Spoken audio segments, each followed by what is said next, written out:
Hindi makapaniwala ang veteranong aktor na si Ricardo Cepeda na muli na siyang malaya. Matapos ang halos 11 buwan na pagkakakulong dahil sa kasong syndicated estafa. Pinalaya na siya matapos makapagpiyansa.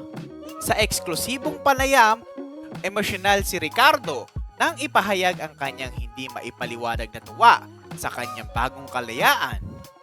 "I'm still in disbelief that I am outside," ani Cepeda, na hindi maitago ang saya matapos ang matagal na panahong pagkakakulong. Si Ricardo ay unang inaresto noong October 2023 kaugnay ng isang investment scam kung saan siya ay naidawit kahit brand ambassador lamang siya ng naturang kumpanya.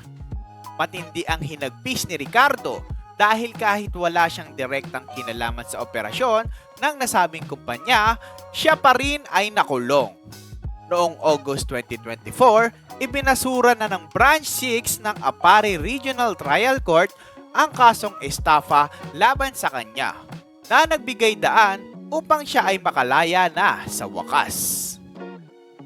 Sa Instagram, ibinahagi ng kanyang longtime partner na si Marina Benipayo ang kanyang ligaya sa muling pagsasama nila ni Ricardo. Sa isang video post, makikita silang sumasayaw sa kanta ni Elvis Presley na "Don't Be Cruel" bilang simbolo ng kanilang masayang pagsalubong sa kalayaan. Kasabay nito, nagpasalamat si Marina sa lahat ng nagdasal at sumuporta sa kanilang laban. Bukod dito, si Nadia Montenegro, isang malapit na kaibigan ni Ricardo, ay nagbigay din ng kanyang suporta sa pamamagitan ng isang Instagram post. Pinuri niya ang aktor dahil sa kanyang pagiging matapang at kanyang hindi pagsuko sa laban na ito. "An innocent man is free," sabi ni Nadia, na naging tinig ng mga kaibigan at taga-suporta ng aktor.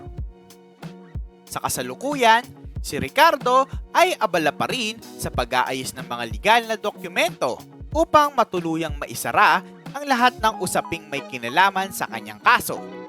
Umaasa siya na sa mga susunod na araw, makakabalik na siya sa Metro Manila at makakapiling muli ang kanyang pamilya at mga kaibigan. Naging malaking aral para kay Ricardo ang mga pagsubok ng kanyang hinaharap at binigyang diin niya ang kanyang matinding panananalig sa Diyos. "Everyday akong nagdarasal at nagpapasalamat sa Diyos," ani Ricardo.